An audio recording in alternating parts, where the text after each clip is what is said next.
Hello दोस्तों, नमस्कार। स्वागत है आप सभी का अपने नए YouTube channel collection of maths पर। तो दोस्तों, आज के हम इस वीडियो में वास्तविक संख्या का दूसरा क्लास करेंगे, जिसमें आप सभी को सम संख्या, विषम संख्या, भाज्य संख्या, अभाज्य संख्या का परिभाषा और इसका सही मायने में क्या अर्थ होता है, उन सभी चीज़ों के बारे में बताएंगे। और इसके पहले वाले वीडियो में मैंने आपको प्रकृत संख्या, पूर्ण संख्या, पूर्णांक संख्या समझा दिया था। तो चलिए हम लोग आगे बढ़ते हैं। तो देखिए,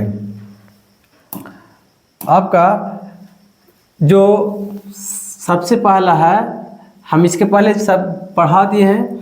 सबसे पहला आज जो हम लोग चालू करेंगे वो है सम संख्या। तो सम संख्या, जिसको हम लोग क्या कहते हैं, इवन नंबर कहते हैं। Even number, NUMBER, even number कहेंगे। देखिए, सम संख्या किसको कहते हैं, तो वैसी संख्या जो दो से पूर्णतः विभाजित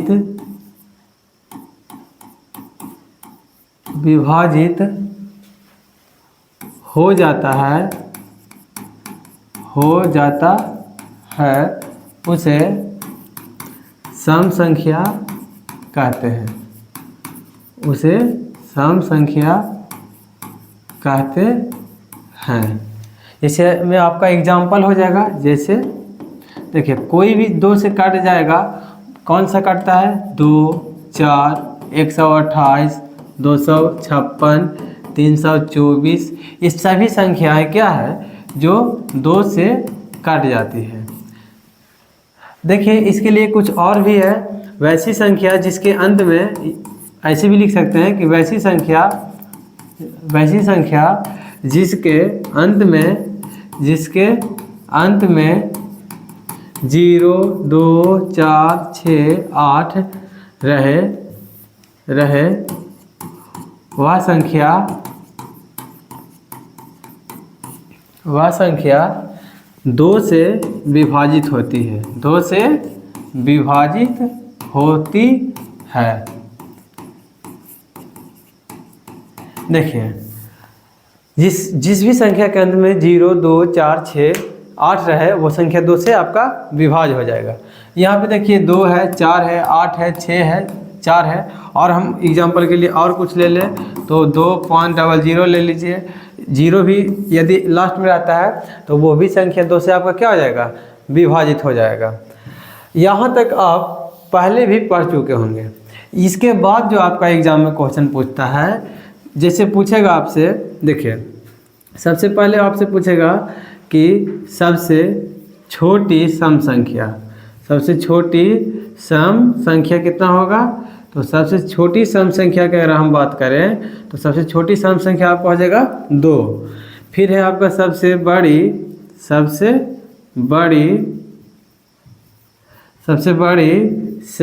संख्या। तो सबसे बड़ी सम संख्या जो होगा आपका, वो हो जाएगा क्या, अनंत, इन्फिनिटिव। ठीक है, इसको आप परिभाषित भी पढ़ते हैं। यदि आपसे पूछता है क्या कि सम संख्या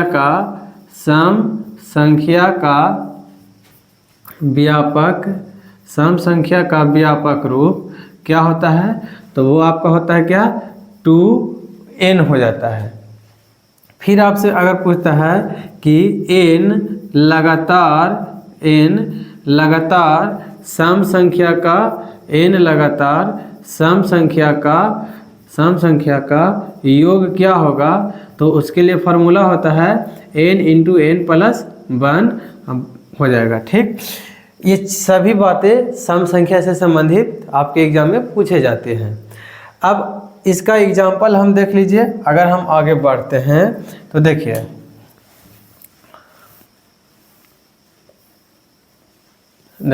यहाँ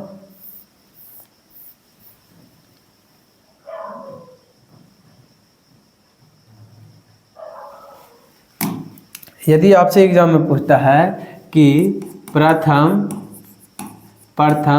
20 सम संख्या का योग ज्ञात करें।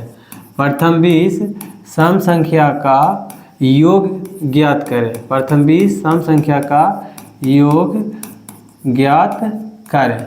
तो देखिए हम लोग जानते हैं कि चूंकि n लगातार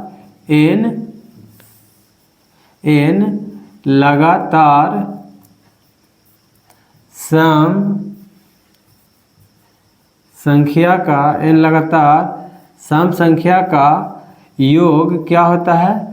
तो योग बराबर हम लोग जानते हैं कि होता है n into N plus one बटा का n into N plus one होता है। अब यहाँ पे देखिए n की जगह पर कितना हो जाएगा? प्रथम 20 लिए हैं तो यह हो जाएगा 20 इंटू 20 प्लस का कितना हो जाएगा? 1 हो जाएगा। तो हो जाएगा कितना? 20 गुना 21, तो 21 दूनी का कितना हो जाएगा? 42, 420 आपका आंसर हो जाएगा। यही आपका क्या हो गया? राइट आंसर होगा। यदि आपसे पूछता है एग्जाम में कि सम संख्या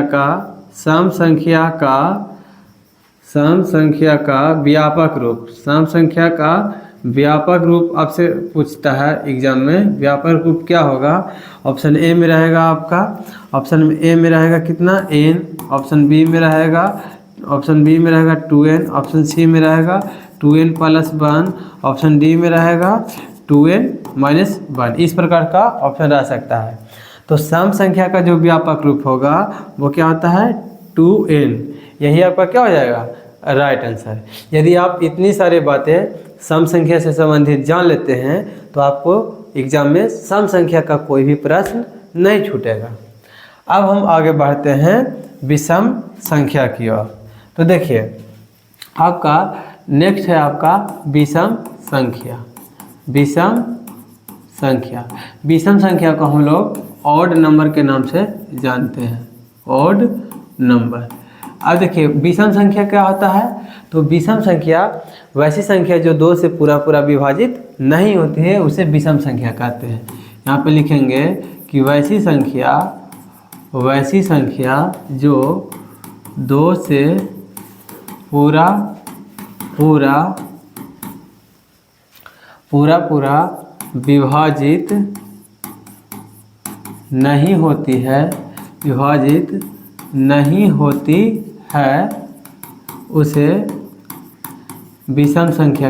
विभाजित नहीं होती है उसे विषम संख्या कहते हैं।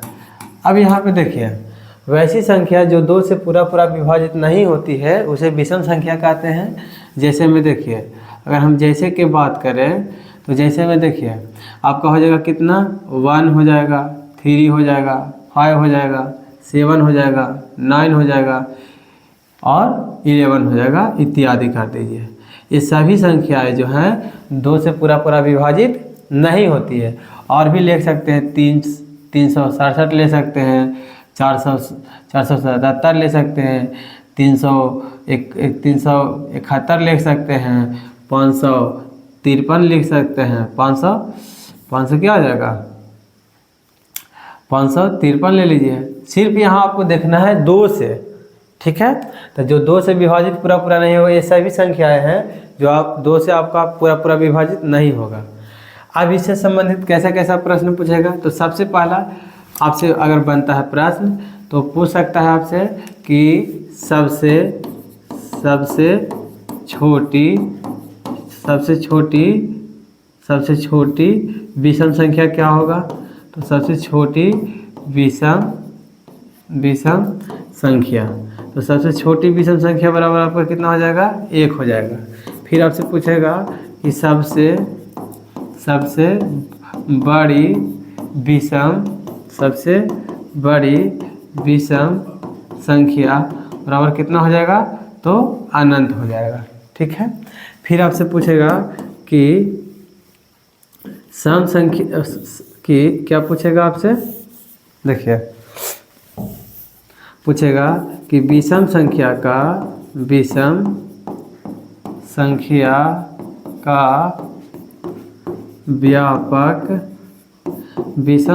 का व्यापक रूप जो आपका होता है वो हो जाएगा 2n प्लस 1। ये बार एग्जाम में पूछा जाता है, इसे ध्यान रखिएगा। फिर आपसे पूछता है कि n लगातार विषम संख्या का विषम संख्या, ये लगातार विषम संख्या का योग। यदि ये आपसे पूछता है तो इन लगातार विषम संख्या का योग बराबर फार्मूला क्या होता है, n के स्क्वायर हो जाएगा। यदि आपसे पूछता है, अब देखिए इतना तो हो गया। अब यदि आपसे पूछता है कि बताइए कि प्रथम 15 विषम संख्या का योग क्या होगा। प्रथम 15 विषम संख्या का प्रथम 15 विषम संख्या का योग बराबर क्या होगा, जो पूछ लेता है। तो लिखेंगे कि चूँकि प्रथम n लगातार, ऐसे लिखेंगे चूँकि n लगातार विषम संख्या का योग, विषम संख्या का योग बराबर फार्मूला होता है, क्या होता है, n के स्क्वायर।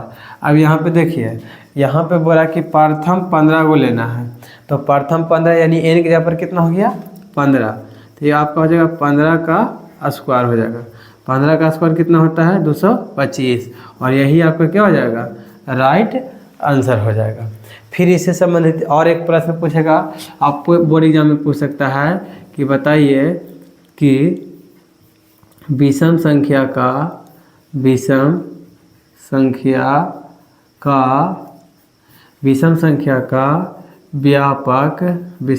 का व्यापक रूप क्या होगा, जो पूछेगा आपसे। तो ऑप्शन ए में देखिए, ऑप्शन ए में रहेगा आपका n, ऑप्शन बी में रहेगा आपका 2n, ऑप्शन सी में रहेगा आप 2n + 1, ऑप्शन डी में रहेगा 2n - 1।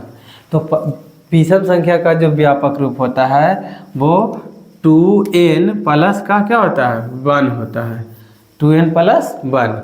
यदि विषम संख्या से संबंधित ये सारे बातें आप याद रखते हैं तो आपको बोर्ड एग्जाम में विषम संख्या का कोई भी प्रश्न नहीं छूटेगा।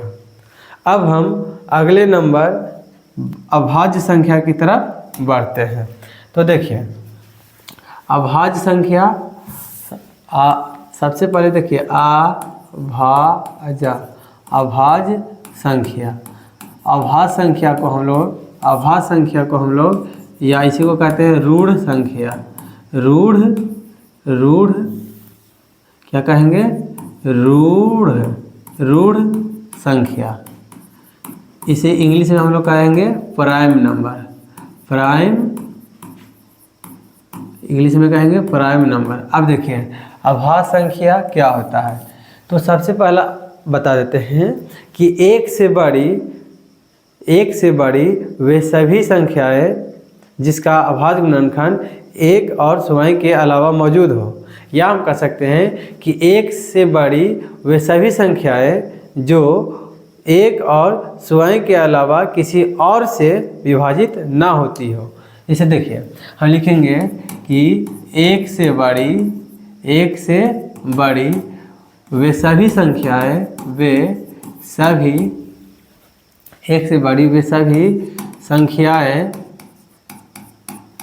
जो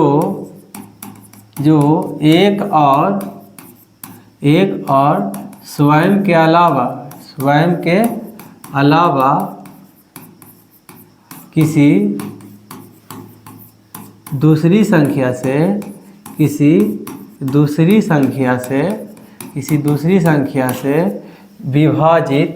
किसी दूसरी संख्या से विभाजित नहीं हो उसे अभाज्य संख्या कहते हैं, जैसे देखिए अगर हम यहाँ एग्जाम्पल के बात करते हैं तो जैसे में देखिए आपका क्या होगा, सबसे पहला आपका होगा 2 के बाद होगा 3 के बाद होगा 5 के बाद हो जाएगा आपका कितना 7 के बाद हो जाएगा 9 नहीं होगा 11 हो जाएगा, 11 के बाद 13 हो जाएगा, इत्यादि कर देते हैं। अब यहाँ पे देखिए, ठीक, यहाँ पे समझिएगा, यहाँ पे कहता है कि एक से बड़ी यानी एक से बड़ा होना चाहिए। वे सभी संख्याएं जो एक और सिवाय के अलावा किसी दूसरी संख्या से विभाजित नहीं हो, उसी को हम लोग कहेंगे अभाज्य संख्या। जैसे अगर हम 2 के बारे में देखते हैं तो 2 गौर से देखते हैं तो 2 आपका 1 से काट रहा है और 2 से काट रहा है। 3 के बारे में यदि हम देखते हैं तो 3 आपका 1 से काट रहा है और 3 से काट रहा है। 5 के बारे में देखते हैं तो 5 आपका 1 से काट रहा है और 5 से काट रहा है। 7 के बारे में देखते हैं तो 7 आपका 1 से काट रहा है और 7 से काट रहा है। 11 आपका 1 से काट रहा है और 11 से काट रहा है। 13 आपका 1 से काट रहा है और 13 से काट रहा है। इससे यही देखिए, यहाँ देखने से यही पता चलता है कि ये सभी जो संख्याएं हमने एग्जाम्पल में दी है वो एक और सिवाय के अलावा यहाँ पर भी एक और सिवाय के अलावा किसी और संख्या से विभाजित नहीं हो रही है। इसीलिए ये सभी संख्याएं आपका क्या हो जाएगी, अभाज्य संख्याएं हो जाएंगी। और भी हम इसमें एग्जाम्पल ले सकते थे, ठीक है। जैसे और यदि हमको लिखने का मन होता तो हम लोग क्या करते, 13 के बाद जो आपका हो जाएगा वो क्या हो जाएगा, 13 के बाद 17 हो जाएगा, 19 हो जाएगा, 23 हो जाएगा, फिर आपका हो जाएगा कितना, तो 29 हो जाएगा, इत्यादि कर दीजिए। ये सभी संख्याएं जो है आपको याद रखना है। ये सभी संख्याएं विषम संख्या, अभाज्य संख्या है और इसी का दूसरा नाम होता है ऋण संख्या। बहुत सारे बच्चों को ये ऋण संख्या नहीं समझ में आता है। अब उम्मीद करते हैं कि आपको ऋण संख्या समझ में आ गया होगा। इससे संबंधित बातें जो आपको एग्जाम में पूछेगा कि सबसे छोटी अभाज्य संख्या, तो सबसे छोटी अभाज्य संख्या कौन सा होगा आपका, तो सबसे छोटी अभाज्य संख्या बराबर हो जाएगा आपका 2। फिर आपसे पूछता है कि सबसे छोटी सम अभाज्य संख्या, सबसे छोटी सम अभाज्य संख्या। तो सबसे छोटी सम अभाज्य संख्या जो आपका होता है वो भी आपका 2 होता है, क्योंकि 2 ही एकमात्र पूरे अभाज्य संख्या में 2 ही एकमात्र ऐसा संख्या है जो कि सम होता है। बाकी पूरा का पूरा अभाज्य संख्या विषम संख्या होता है। इस बात को भी आप याद रखिएगा। फिर आपसे पूछता है कि सबसे बड़ी अभाज्य संख्या, सबसे बड़ी अभाज्य संख्या, तो सबसे बड़ी अभाज्य संख्या यदि आपसे पूछता है सबसे बड़ी अभाज्य संख्या, तो वो आपका हो जाएगा अनंत हो जाएगा। फिर आपसे पूछता है कि दो अंकों की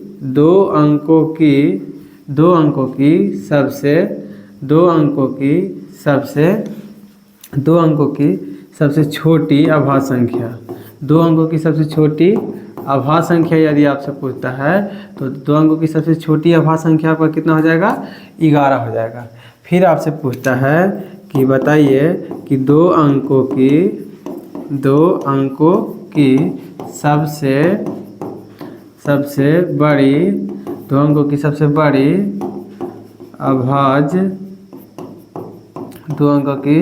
सबसे बड़ी अभाज्य संख्या, तो वो आपका क्या हो जाएगा, वो आपका हो जाएगा कितना हो जाएगा, तो 97 हो जाएगा। क्या हो जाएगा, 97,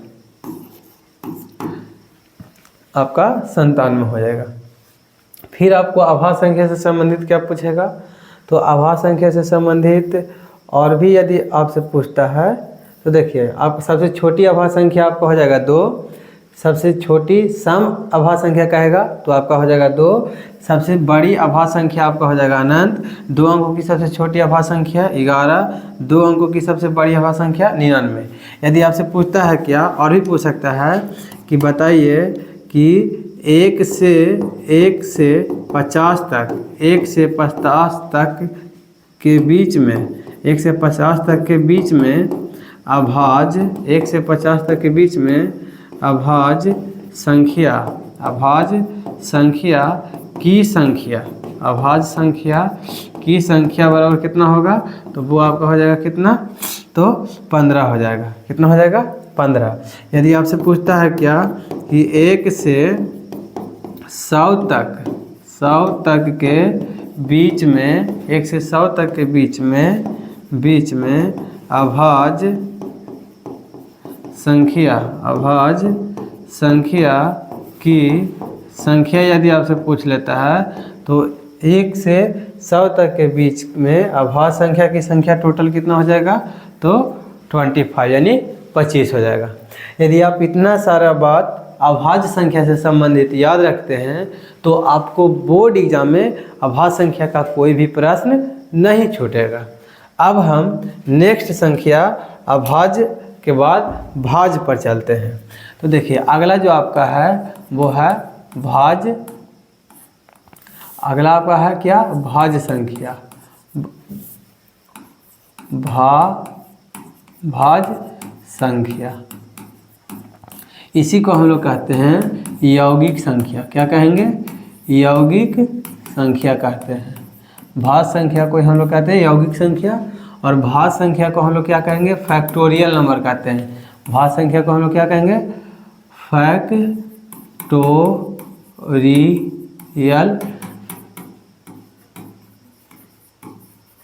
फैक्टोरियल नंबर कहेंगे। ठीक है। अब देखिए भाज्य संख्या किसे कहेंगे, एक से बड़ी वे सभी संख्याएं जो एक और सिवाय के अलावा किसी और संख्या से विभाजित हो जाता है उसे क्या कहेंगे, भाज्य संख्या कहेंगे। यहाँ पे लिखेंगे कि एक से बड़ी वे सभी संख्याएं,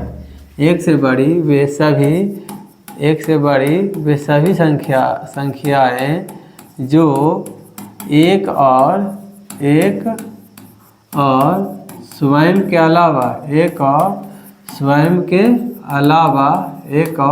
स्वयं के अलावा किसी अन्य संख्या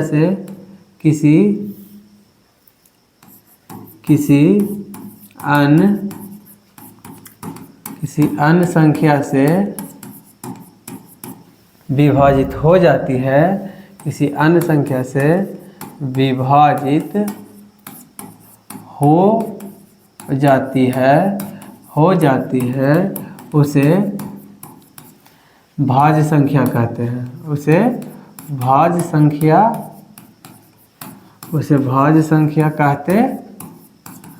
उसे भाज्य संख्या कहते हैं। जैसे देखिए, जैसे में इसका कहने का मतलब है कि कोई भी संख्या एक और सिवाय के अलावा किसी और से कट रहा है तो उसी को हम लोग भाज्य संख्या कहेंगे।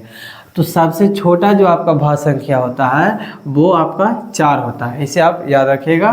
4 के बाद आपका हो जाएगा कितना, 5 नहीं होगा, 6 हो जाएगा। 6 के बाद 7 8 हो जाएगा। 9 हो जाएगा। 9 के बाद 10 हो जाएगा। 10 के बाद 11 नहीं होगा, 12 हो जाएगा। 12 के बाद 13 नहीं होगा, 14 हो जाएगा आपका। 15 हो जाएगा आपका। इसी इत्यादि कर देते हैं, इत्यादि हो जाएगा। ठीक है। अब देखिए अगर हम बात करते हैं, यहाँ पे देखिए, यहाँ तक तो समझ में आ रहा होगा आपको। अगर हम 4 के बारे में सोचते हैं, कुछ विचार कीजिए। तो देखिए 4 के बारे में सोचते हैं तो वे 1 से भी विभाजित हो रहा है, 4 से भी विभाजित हो रहा है, उसके साथ साथ 2 से भी विभाजित हो रहा है। तो एक और स्वयं के अलावा किसी और से विभाजित हो रहा है, यहाँ पे 2 से हो रहा है। तो इसीलिए ये क्या है, भाज्य संख्या है। यहाँ पर 6 ले लेंगे तो 6 1 से विभाजित है, 6 से विभाजित है, ये 2 से भी विभाजित है और 3 से भी विभाजित है। तो एक और स्वयं के अलावा किसी और संख्या से विभाजित हो रहा है कि नहीं, तो इसीलिए 6 भाज्य संख्या हो गया। उसी प्रकार से 8 को ले लीजिए तो 1 से विभाजित होगा, 8 से होगा। तो 1 और 8 के अलावा ये 2 से भी विभाजित है और 4 से भी विभाजित है। इसीलिए आपका 8 क्या है, भाज्य संख्या है। उसी प्रकार से 9 ले लीजिए तो 9 1 से भी विभाजित है, 9 से भी विभाजित है, 3 से विभाजित है, 3 से विभाजित है। तो इसीलिए ये संख्या एक और स्वयं के अलावा भी किसी और से विभाजित हो रही है। इसीलिए इसको हम लोग कहते हैं भाज्य संख्या, या इसी को कहेंगे यौगिक संख्या। उम्मीद है कि आप लोग समझ गए होंगे। अब देखिए यदि आपसे एग्जाम में पूछता है, आपका बोर्ड एग्जाम में इससे संबंधित बहुत सारा इंपॉर्टेंट प्रश्न पूछेगा। जैसे में पूछेगा क्या कि जैसे यहाँ पे देखिए दे देते हैं सबसे सबसे छोटी भाज्य संख्या, सबसे छोटी भाज्य संख्या एवं सबसे छोटी भाज्य संख्या एवं सबसे छोटी अभाज्य संख्या, सबसे छोटी भाज्य संख्या एवं सबसे छोटी अभाज्य संख्या का गुणनफल क्या होगा? गुणनफल क्या होगा? देखिए यहाँ पे कह रहा है कि सबसे छोटी भाज्य संख्या, सबसे छोटी भाज्य संख्या एवं सबसे छोटी अभाज्य संख्या का गुणनफल यहाँ पे पूछा है। तो सबसे छोटी भाज्य संख्या का कितना होगा? तो सबसे छोटी भाज्य संख्या कहाँ से शुरू होता है? सबसे छोटा 4 से होता है। सबसे छोटा भाज्य संख्या कौन हो जाएगा? 4 हो जाएगा। फिर हो जाएगा आपका क्या? एवं सबसे छोटी अभाज्य संख्या, तो सबसे छोटी अभाज्य संख्या कितना हो जाएगा? 2 हो जाएगा। और दोनों का HCF कितना, दोनों का गुणनफल कितना हो जाएगा? 8। और यही आपका क्या हो गया? आंसर हो गया। यही आपका क्या हो जाएगा? आंसर। यदि सेम प्रश्न रहे, यही अगर रह जाए कि सबसे छोटी भाज्य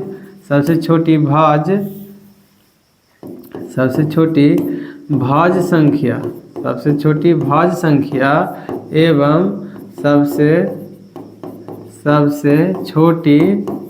सबसे छोटी अभाज्य संख्या का सबसे छोटी भाज्य संख्या एवं सबसे छोटी अभाज्य संख्या का HCF यदि आपसे पूछ लेता है, HCF क्या होगा? HCF क्या होगा? ये दोनों प्रश्न आपका बोर्ड एग्जाम में पूछा गया है। तो सबसे छोटी भाज्य संख्या क्या हो जाएगा? तो सबसे छोटी भाज्य संख्या कितना हो गया? 4। फिर है आपका सबसे छोटी अभाज्य संख्या, तो सबसे छोटी अभाज्य संख्या आपको कितना हो जाता है? 2। तो 4 और 2 का यदि हम HCF निकालेंगे तो HCF आपका कितना आ जाएगा? 2। और यही आपका क्या हो गया? राइट आंसर आ गया। ठीक है। अब देखिए इसके बाद हम देख लेते हैं सह अभाज्य संख्या है। यहाँ पे अब हम देखेंगे सह अभाज्य संख्या है। सह अभाज्य संख्याएं, इसको हम लोग क्या कहेंगे? को प्राइम नंबर्स हो जाएगा। ये संख्याएं दीजिएगा तो नंबर्स हो जाएगा, संख्या दीजिएगा तो नंबर हो जाएगा। अब देखिए वैसी दो संख्याएं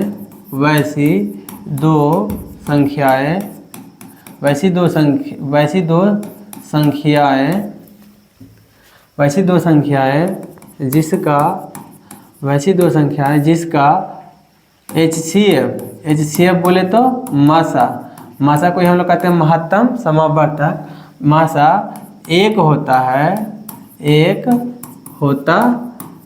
है, उसे सह अभाज्य संख्या कहते हैं। उसे सह अभाज्य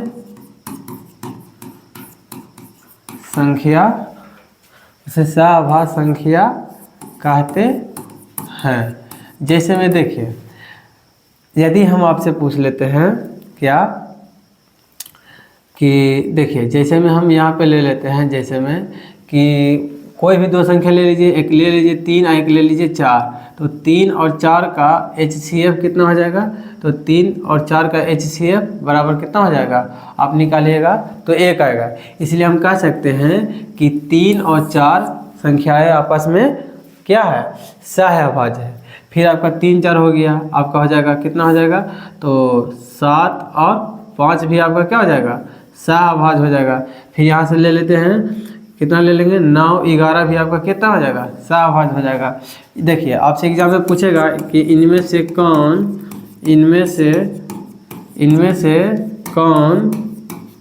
कौन अभाज्य संख्या है? इनमें से कौन सह अभाज्य संख्या है? इनमें से कौन सह अभाज्य संख्या है? ऑप्शन में रहेगा आपका कितना रहेगा? तो देखिए 21 ऐसे रहेगा, 21 रहेगा, 84 हो जाएगा, इस प्रकार से देगा। ऑप्शन बी में आपका दे देगा कितना, 7 देगा, 56 देगा। ऑप्शन सी में दे देगा आपका कितना, यहाँ पे दे देगा आपको 17 दे देगा, 21 दे देगा आपका। फिर यहाँ पे डी में दे देगा आपको 6 दे देगा और 42 दे देगा आपका। तो देखिए, अगर हम ऑप्शन ए से चलें तो 21 में 84 से भाग देंगे तो 21 चौका क्या हो जाएगा, 84 हो जाएगा। अब ये तो कट गया, जब कट जाता है तो देखिए पूरा पूरा आपका HCF कितना हो गया, 21। इसलिए HCF कितना होना चाहिए, शाहबाज के लिए HCF कितना होना चाहिए, 1 होना चाहिए। तो ये तो आपका आंसर होगा नहीं। ऑप्शन बी में देखिए, ऑप्शन बी में है 7,56, 7,56। तो 7 से 56 में भाग देंगे तो 7×8 56 हो जाएगा। ये काट जाएगा, काट जाएगा। तो यहाँ भी काट गया पूरा पूरा। तो HCF कितना हो गया, 7। हमको HCF कितना चाहिए, 1 चाहिए। तो ये भी आपका आंसर नहीं होगा। अब देखिए ऑप्शन सी में है 17 और 21। तो 21 है तो लगाएंगे 1 मरतबे 17, तो बचेगा कितना, 4। फिर 17 उतारेंगे तो 4 चौके 16, बचेगा कितना, 1। फिर लगाएंगे 4 से तो एक में 4 मरतबे लगाएंगे तो कट जाएगा। तो HCF कितना आया, देखिए तो 17 और 21 का HCF कितना आ गया, तो HCF बराबर 1। तो इसीलिए हम कह सकते हैं कि यही आपका क्या हो गया, राइट आंसर हो गया। उम्मीद करते हैं कि आप शाहबाज संख्या से भी संबंधित सारे प्रश्न आपको क्लियर हो गए हों। अब देखिए कुछ एग्जाम्पल हम आपको दे देते हैं। एग्जाम्पल में देखिए, यदि हम एग्जाम्पल की बात करते हैं तो आपसे पूछ सकता है, क्या पूछता है जी, देखिए आपसे पूछेगा कि दो एकदम याद रखिएगा ये सब बात, ये सभी बातें। दो क्रमागत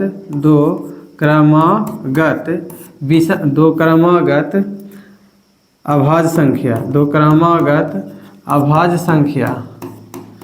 अभाज्य संख्या का HCF यदि आपसे पूछ लेता है तो दो क्रमागत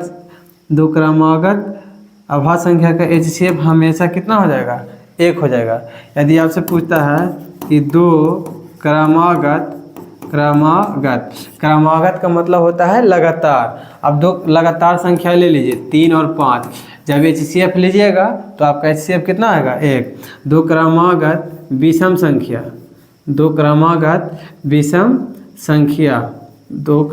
विषम संख्या का HCF आपका कितना हो जाएगा, तो इसका भी आंसर कितना हो जाएगा, 1 हो जाएगा। और ये आपका 2024 में पूछा गया है, प्रथम पाली का प्रश्न है, ठीक है। दो क्रमागत विषम संख्या का HCF कितना होगा, 1 होगा। यदि आपसे पूछता है कि दो क्रमागत सम संख्या का HCF, सम संख्या का HCF यदि आपसे पूछता है, दो क्रमागत सम संख्या का HCF कितना हो जाएगा, तो 2 हो जाएगा। जैसे क्रमागत यानी लगातार सम संख्या लीजिए 2 और 4, और जब 2 और 4 का HCF निकालिएगा तो HCF कितना आ जाएगा, 2 आ जाएगा। तो ये तीनों बातें आप याद रखिएगा। तो दोस्तों इस प्रकार से आज का वीडियो मैं यहीं पे समाप्त करता हूँ। यदि वीडियो अच्छा लगा हो तो लाइक कीजिएगा एंड सब्सक्राइब कीजिएगा और दोस्तों को भी शेयर कीजिएगा। यदि आप हमारे YouTube चैनल से जुड़े रहते हैं तो आपको इस चैनल पर पूरा फ्री कोर्स मिलेगा, आपको 1 से लेकर के 15 चैप्टर तक। और इससे संबंधित जितने भी important question, bank solution, important note, formula, आपको सब कुछ हमारे ऐप पर फ्री में मिलेगा। हमारा ऐप का नाम है, जो YouTube चैनल का नाम है, कलेक्शन ऑफ मैथ। आप जाइए और प्ले स्टोर से ज़रूर उस ऐप को डाउनलोड कीजिए और इसे ज़्यादा से ज़्यादा शेयर करने का प्रयास कीजिए। ये चैनल आपका बिल्कुल फ्री है, आप यहाँ से बिल्कुल फ्री सभी सुविधाएं ले सकते हैं। तो थैंक यू, जय हिंद। हम फिर मिलेंगे अगले वीडियो में। जय हिंद, जय भारत।